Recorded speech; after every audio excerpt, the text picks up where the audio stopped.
Olá, meu nome é Mari Neguel, esse é mais um vídeo que ela monetizou e hoje vou falar sobre os carros elétricos. O que aconteceu? Por que a demanda subiu tanto nos últimos anos? Quais são as expectativas hoje com esse mercado? Quais são os principais players dentro desse setor? E sim, nesse vídeo eu vou falar sobre a Tesla, obviamente, e vou falar também sobre as grandes empresas chinesas que estão crescendo agora, BYD, como ela está crescendo nesse setor, o que isso significa, está pressionando as concessionárias tradicionais. Vou falar sobre tudo isso hoje, então sim, fica até o final que hoje o vídeo tá bom. Para começar o vídeo, antes de falar do mercado atual, eu acho que vale falar sobre o contexto, né? Sobre o histórico dos carros elétricos. Eu acho que tem muita gente que tem a sensação que os carros elétricos são novos, são mais modernos que o carro a combustão, surgiram agora, são uma descoberta recente, que quem trouxe isso para o mercado foi a Tesla. E não é exatamente assim. Falando no sentido de descoberta histórica de quem foi montado primeiro, o carro elétrico ele surgiu antes do carro a combustão, inclusive. Para vocês terem uma ideia, o primeiro registro que a gente tem de um motor elétrico sendo utilizado no automóvel foi em 1828, e já em 1880, 1890, sim, a gente tem registros de automóveis funcionais elétricos sendo utilizados. Mas é aquilo, o fato de ter surgido primeiro não significa que o motor elétrico ele era mais funcional, era mais prático, mais barato, mais viável economicamente do que o motor a combustão. O fato de você ter registro desses automóveis sendo utilizados não significa que era popular, barato ou viável. Então, apesar do carro a combustão ter surgido depois, né, o primeiro automóvel com motor a combustão só surgiu em 1886, apesar disso, quando ele surgiu, foi ele que vingou. Foi ele que a elite começou a adotar num primeiro momento, depois foi ele que se tornou mais viável economicamente, era mais prático, foi ele que depois foi adotado pelo grande público. Toda a indústria automobilística se desenvolveu para o carro a combustão, isso considerando diversos fatores. Maior autonomia, né? O carro a combustão era mais fácil de ter energia, mais fácil de operar, enquanto o carro elétrico ele tinha uma autonomia reduzida. Os carros elétricos eram menos eficientes, a bateria do carro elétrico era muito mais complexa, muito mais pesada. Isso acabava afetando o desempenho do automóvel também. O custo do carro elétrico era muito superior, o carro a combustão sempre foi mais barato que o carro elétrico. E pensando em infraestrutura, né, infraestrutura necessária para você conseguir recarregar cada veículo, é muito mais fácil e prático realmente a operação de um carro a combustão. E considerando que no fim do século XIX, começo do século XX, a gente justamente teve um boom de petróleo, né, com a descoberta de grandes reservas de petróleo e desenvolvimento de motores a combustão cada vez mais eficientes, tudo isso fez com que o veículo movido a gasolina fosse mais barato. Ao longo do século XX ele foi se barateando e se tornou cada vez mais popular. Então, ao longo do século XX, o carro a combustão ele se populariza e é esse o tipo de veículo que é comum até os dias de hoje. Eu acho que vale o comentário, né? É importante reforçar, é o tipo de coisa que é óbvia, mas às vezes é importante dizer o óbvio. É que toda essa preocupação ambiental, essa preocupação com emissões, né, emissões de gases que acabam interferindo no aquecimento global, tudo isso é uma discussão de fim de século XX e começo de século XXI. Ao longo do século XX, essa preocupação não existia. E, na verdade, muito pelo contrário, né? Começo do século XX, essa questão das máquinas a combustão, petróleo, gasolina, tudo isso era sinônimo de progresso, era incentivado. Então, os carros elétricos, eles nem eram viáveis economicamente, e eles nem tinham essa questão de um apelo ambiental, né? Essa questão de você fazer uma escolha, teoricamente, melhor para o meio ambiente. Isso não existia na mesa. Então, se você olhar para trás, pesquisar na internet, você até consegue encontrar alguns momentos na história que chegaram a ter determinados lançamentos de veículos elétricos. Geralmente eram momentos de crise, né? Momentos em que o petróleo estava explodindo e aí faziam esse lançamento numa tentativa de ser uma solução de curto prazo. Mas de nada nunca vingou. Quando que isso muda? Quando que os carros elétricos ficam mais populares? Né? Quando que a demanda por carros elétricos começa a subir consideravelmente? No começo do século XXI, a gente começa a ver a alteração de alguns desses fatores que eu comentei aqui. Primeiro, essa questão ambiental.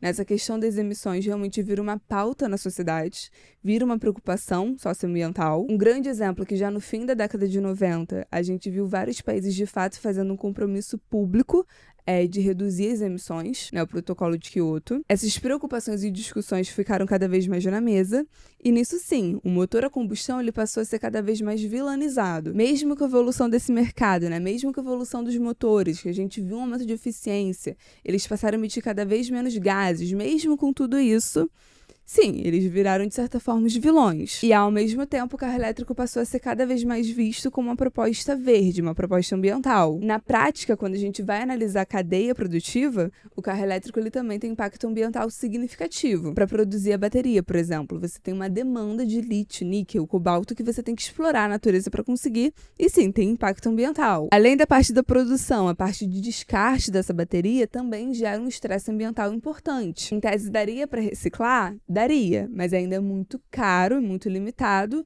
não é prático, não acontece na realidade. E se elas forem descartadas incorretamente, então elas acabam contaminando o solo e a água. E além disso, além da bateria especificamente, toda a produção do carro elétrico, ele também gera emissões, e gera em 60% mais do que a produção de um carro a combustão. Depois de, na vida útil, né, como esse carro ele não vai gerar emissões quando ele está sendo utilizado, se ele tiver uma vida mais longa, então depois, em tese, isso poderia se encontrar no caminho.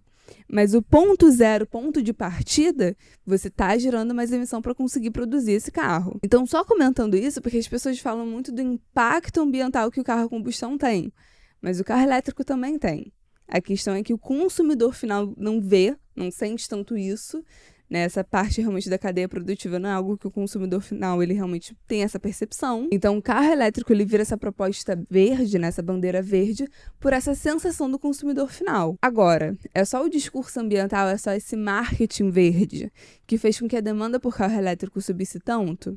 Obviamente que não. Teve um outro fator muito importante que fez com que o carro elétrico ele, de fato fosse desejado, né? Ele fosse maneiro, ele fosse considerado cool, fosse considerado high-tech. A Tesla ela foi transformacional no mercado de carro porque ela muda a sensação que o consumidor tem com relação ao carro elétrico. Essa percepção que ele é somente uma bandeira verde ou que ele seria outra opção de veículo e torna ele de fato algo descolado. Ela revoluciona o mercado com carros elétricos de alto desempenho, carros elétricos de luxo com tecnologia avançada. E assim, o consumidor final que tem essa percepção de que o carro elétrico seria só uma alternativa ambiental amigável, esse consumidor final ele deixa de olhar para o carro elétrico só com essa cara e começa a olhar também como algo maneiro, algo que ele gostaria de ter. Você ter um Tesla vira sinônimo de ter um status. Aí, comentando rapidinho sobre o histórico da Tesla. É uma empresa que ela é fundada em 2003, ela não foi fundada pelo Musk, o Musk entra depois, como investidor e depois ele vira CEO. E ela cresce muito no começo do século XXI, tem uma alta muito mais significativa de 2010 para 2020, e em 2020 realmente ela explode, ao ponto que em 2021 ela virou a concessionária com o maior valor de mercado do mundo. E ela consegue esse posto justamente por ser muito mais que uma concessionária. Ela trouxe essa inovação para o mercado, ela é considerada uma empresa tecnológica. Ela investiu num segmento de carros elétricos quando ninguém mais estava vendo. E com um produto novo, uma pegada nova. Toda a forma de atendimento também que ela traz acaba sendo diferenciado, um atendimento mais personalizado. E é uma empresa que vai muito além do simplesmente fazer carros.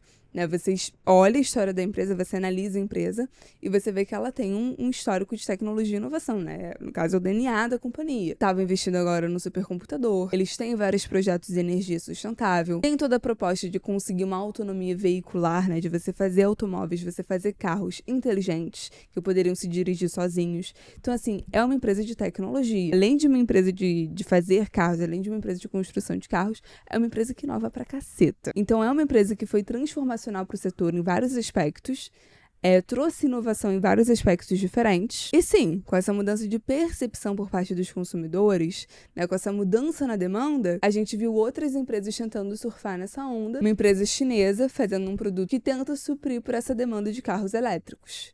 E aí, no caso, fazendo uma versão mais barata, mais popular, e que está tomando outro espaço no mercado. E aí o maior exemplo, é impossível fazer um vídeo comentando sobre carros elétricos e não falar dela, que é a BYD, né? Uma empresa chinesa antiga, fundada em 1995.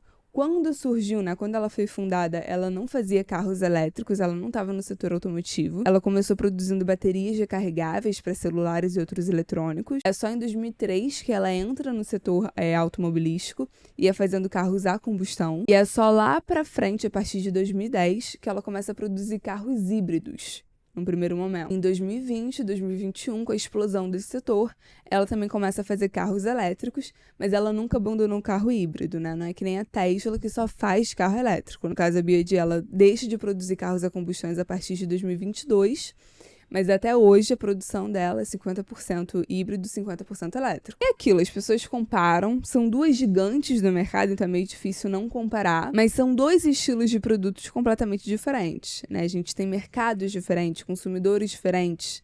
A Tesla, ela faz um carro de luxo. A Tesla tornou essa ideia de veículo em algo hypado. A BYD chegou depois surfando e expandindo esse mercado para outros públicos. São empresas diferentes. Então, hoje a BYD ela já superou a Tesla em termos de volume, né, quando a gente fala de volume vendido. Mas a Tesla vende hoje carros 100% elétricos. A BYD, como eu falei, ela vende carros elétricos e carros híbridos. E apesar da Tesla vender menos carros, ela tem um lucro bem maior que a BYD hoje. Né? Eu acho que o lucro dela é mais de 3 vezes maior. E o valor de mercado da Tesla é bem superior, né? Porque a gente também tem que levar em consideração essa questão tecnológica, questão da inovação, os outros segmentos que a Tesla está investindo também. Isso dito, acabei de falar que são duas empresas que cresceram muito nesses últimos anos, né? De 2010 para cá, explodiram nesse segmento de carros elétricos, carros híbridos. Se eu estou falando de duas empresas que não tinham tanto mercado e que da noite pro dia, né? Noite pro dia, no caso, no espaço de 10 anos, 15 anos. Nessa última década, a gente viu elas explodindo em valor de mercado. Será que teve algum perdedor? Será que alguma companhia perdeu aquele consumidor que mudou de gosto agora? Será que isso aconteceu? Que perdedores são esses? Aquelas concessionárias clássicas. Né, o que dominava o mercado automobilístico antes e que agora estão passando por crise, é visível. Sim, elas perderam mercado, elas perderam clientes, estão tentando agora se reinventar, mas é difícil. E ao mesmo tempo que a gente está vendo essas mudanças setoriais, agora nesses últimos anos, né, da pandemia para cá, o macro também não ajudou, juros altos, inflação alta, endividamento aumentando. Tudo isso, se a empresa está passando por dificuldade, se ela já está perdendo o mercado, obviamente ela sente mais. E aí, bem, o vídeo foi esse. O objetivo era comentar sobre essas mudanças estruturais do setor. Obviamente, quando a gente pensa em investimento, quando a gente fala de ação, né, movimentação acionária, isso vai acompanhar a expectativa do mercado com relação a cada empresa. O movimento das ações vai acompanhar esse ganhador. Tesla, como eu falei, ela é uma empresa que, obviamente, ela transformou esse mercado, mas ela vai muito além disso, ela também tem uma questão tecnológica muito importante. E pensando do lado como cliente, honestamente eu não sei até onde essa febre pelos carros elétricos vai. Se continuar assim pelos próximos anos, a expectativa é que esse mercado cada vez mais se aprimore, né? Cada vez mais se desenvolva. Então, por consequência, a gente tem cada vez modelos mais baratos para o mercado popular. A ideia do vídeo era fazer esse resumão, comentar sobre as empresas, essas duas grandes gigantes, comentar como isso está afetando as companhias clássicas, né, tradicionais. Espero que você tenha gostado. Se você curtiu, por favor, deixa seu like, comenta o que você achou, se inscreve no canal e até o próximo vídeo.